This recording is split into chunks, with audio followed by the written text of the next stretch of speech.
नमस्कार मित्रांनो, आज आपण अशा कंपनीबद्दल डिस्कस करणार आहे की जे की कंपनीचं नाव आहे इरकॉन इंटरनॅशनल लिमिटेड. या स्टॉकची प्राईस जर सध्याची जर बघितली तर ₹228 सध्याची स्टॉकची प्राईस आपल्याला दिसते. बघा, एका महिन्याचा जर रिटर्न जर बघितला कंपनीचा तर 26% पर्यंत या कंपनीनं चांगला पॉझिटिव्ह रिटर्न दाखवलेला आहे आपल्याला. आणि फक्त मागच्या 6 महिन्यामध्ये या कंपनीनं 114% पर्यंत या कंपनीनं रिस्पॉन्स दाखवलेला आहे आणि चांगल्या पद्धतीचा रिस्पॉन्स आपल्याला दिसतो. मॅक्समध्ये जर विचार केला तर 450% पर्यंत ही कंपनी आपल्याला प्लसमध्ये दिसते. आणि कंपनी मार्केटला लिस्ट झालेली 28 सप्टेंबर 2018 म्हणजे 18, 19, 20, 21, 22, 23 पूर्ण झालेली ती या कंपनीला 5 वर्षामध्ये 450% म्हणजे खूप चांगल्या पद्धतीचा ही कंपनी परफॉर्मन्स करताना दिसत आहे. बरोबर आहे. आणि चार्टचा जर विचार केला तर खूपच असं चार्टमध्ये चांगली तेजी आपल्याला दिसून येते. बऱ्याच दिवस हा स्टॉक एका रेंजमध्ये होता. बघू शकतो आपण एकदम फ्लॅट. कधीपासून? 18 ते 22 म्हणजे 19, 20, 21, 22 जवळपास 4 वर्ष कंपनी ही एका रेंजमध्ये होती. 4 वर्ष कंपनी चालली नाही आणि 4 वर्षाच्या नंतर या कंपनीनं फार कमी दिवसामध्ये इथं चांगल्या पद्धतीनं रिस्पॉन्स दाखवलेला आहे. एक थोड्या दिवसामध्येच या कंपनीनं चांगले पर्सेंटेजपर्यंत इथं जवळपास 600% पर्यंत मिळवून दिलेत. फक्त मागील एका एका ते 1 ते दीड वर्षामध्ये 22 आणि 23 दीड वर्षामध्ये या कंपनीनं जवळपास 600% पर्यंत रिटर्न आपणाला मिळवून दिलेला आहे. तर आपण या कंपनीचं एक वेळेस फंडामेंटल चेक करूयात. मार्केट कॅपचा जर विचार केला तर 21,000 करोड या कंपनीचं मार्केट कॅप आहे. थोडीशी मिड कॅप टाईपमध्ये कंपनी येते मित्रांनो. थोडीशी मोठी कंपनी वाटते आपल्याला. तर या कंपनीमध्ये 1,000, 2,000, 5,000 नाही तर कमीत कमी मिनिमम 10,000 तरी इन्व्हेस्टमेंट असावीत. कारण की थोडंसं या कंपनीचं मार्केट कॅप जास्त आहे आणि मार्केट कॅप जास्त कंपन्या मला आवडत नाहीत. पण चांगल्या काही असे स्टॉक असतात की जे की रिकमेंड करणं योग्य असतात की इथून खूप मोठ्या ह्या कंपन्या वाढण्याच्या शक्यतेवर असतात. तर मिनिमम आपल्याला कमीत कमी या स्टॉकमध्ये ₹10,000 कॅपिटल तरी आपल्याला इन्व्हेस्टमेंट करणं गरजेचं आहे. स्टॉकचा पी जर बघितला तर हा स्टॉक आपल्याला सध्या खूप स्वस्तामध्ये पडतो. जर विचार केला फक्त 22 या स्टॉकचा पी 22चा दिसतो आपल्याला. बुक व्हॅल्यू जर बघितलं तर 58चं.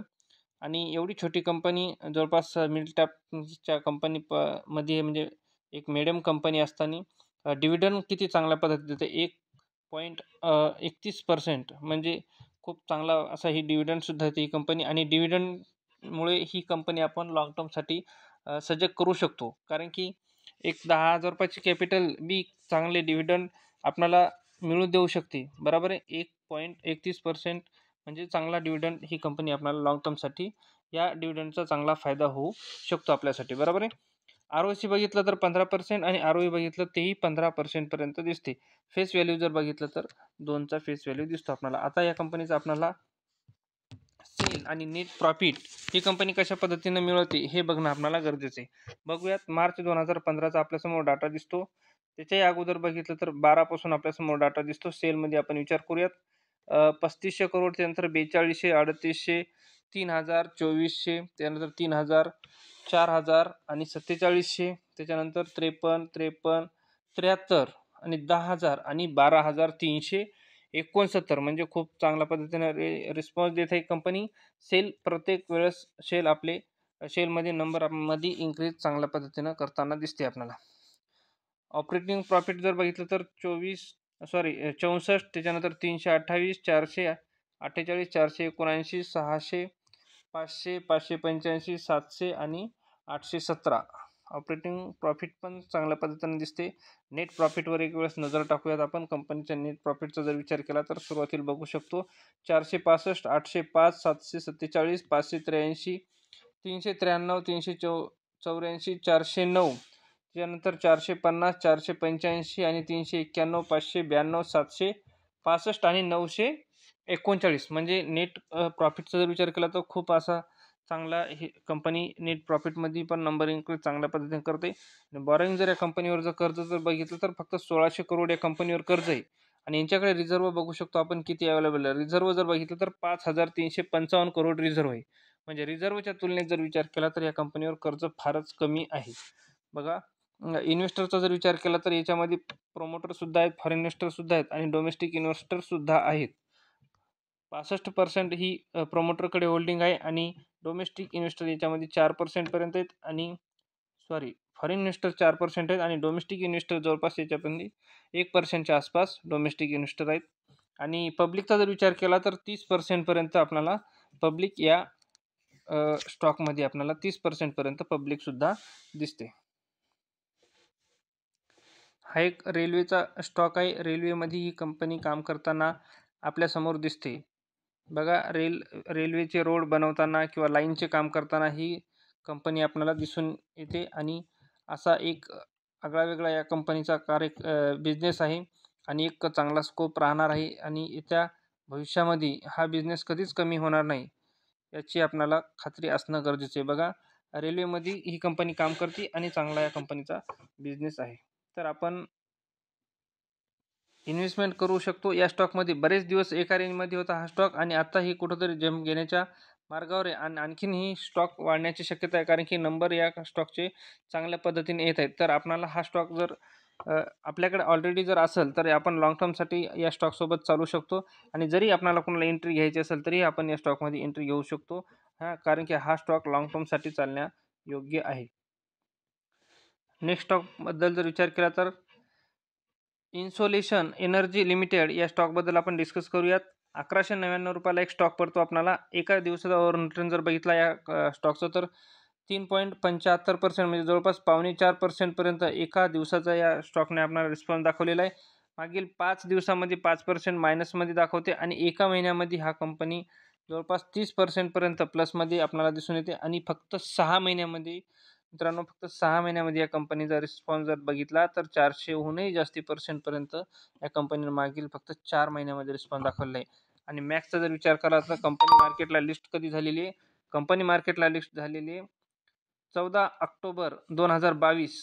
तेव्हापासून जर विचार केला 23 आणि 24 म्हणजे जवळपास या कंपनीला 2 वर्ष पूर्ण झालेत आणि 2 वर्षामध्ये या कंपनीने जवळपास 1100% पर्यंत चांगला असा रिस्पॉन्स दाखवलेला आहे आणि खूप तेजी या स्टॉकमध्ये. आणखीनही बघा कुणीही आणि कुठेही आणि कधीही जर या स्टॉकमध्ये इन्व्हेस्टमेंट केली तर त्याला प्रॉफिटच आतापर्यंत मिळालेली आहे. ही सर्वांची एक कंपनी चांगल्या पद्धतीचे इन्व्हेस्टर लोकांची चांगल्या आवडीची कंपनी बनून गेलेली आहे कारण की या स्टॉकमध्ये जेवढ्या लोकांनी इन्व्हेस्टमेंट केली या स्टॉकमध्ये जेवढ्या लोकांनी इन्व्हेस्टमेंट केली तर अशी कुणाच इन्व्हेस्टरलाची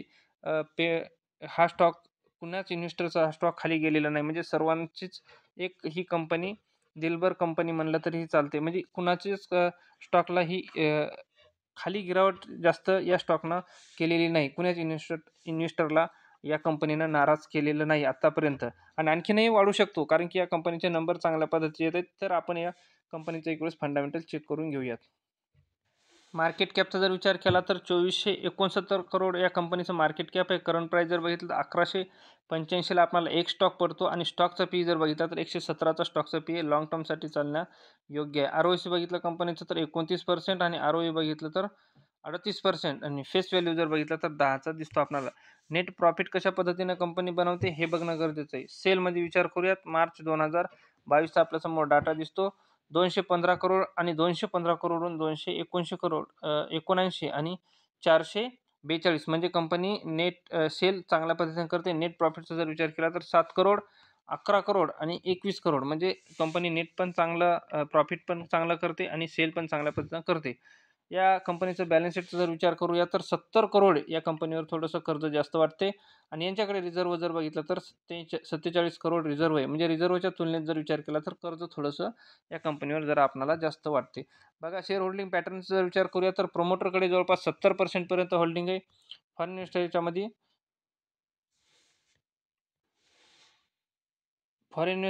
0.04% पर्यंत आहेत आणि डोमेस्टिक इन्व्हेस्टर याच्यामध्ये नाही येतं आणि पब्लिकचा जर विचार केला तर 30% पर्यंत आपल्याला या कंपनीमध्ये पब्लिकसुद्धा दिसते. कंपनीच्या बिझनेसचा जर विचार करूयात तर आपल्याला जर समोर दिसते एवढे इमेज बघू शकतो आपण. हे सोलारमध्ये काम करते कंपनी. प्लेट बसवण्याचं काम करते. एक चांगला आगळा-वेगळा बिझनेस दिसतो. ईव्हीमध्ये हे कंपनीचं एक प्लांट बनवण्याचं काम करते कंपनी. प्लेट बसवण्याचं काम करते सोलारचे. तर हा एक बिझनेस चांगल्या पद्धतीचा आपल्याला दिसतो. आणि जर या स्टॉकमध्ये जर आपल्याला एंट्री घ्यायची असेल तर थोडी कमी कॅपिटल ॲड करा, कारण की हा सध्या तर या स्टॉकनं एक ऑल टाईम हायवर हा स्टॉक आपल्याला सध्या ट्रेड करताना दिसतो. म्हणजे एक चांगली गती आहे या स्टॉकला आणि इथं जर आपण इन्व्हेस्टमेंट केली जास्त अमाउंट, जास्त कॅपिटल, तर हा खाली येऊ शकतो आणि खाली आल्याच्यानंतर आपल्याला लॉस होऊ शकतो. त्यामुळे आपल्याला अशी थोडीशी इन्व्हेस्टमेंट करायची आणि लाँग टर्मसाठी चालण्यासाठी आणखीन या कंपनीचे जर नंबर चांगले गेलेत तर आपल्याला थोडी आपली कॅपिटल वाढवत चालायचं. म्हणजे मित्रांनो, या कंपनीमध्ये कोणीही आणि कधीही कुठेही इन्व्हेस्टमेंट केली तर खरंच या कंपनीमध्ये प्रॉफिट आणि प्रॉफिटच आतापर्यंत होताना आपल्यासमोर दिसून येते.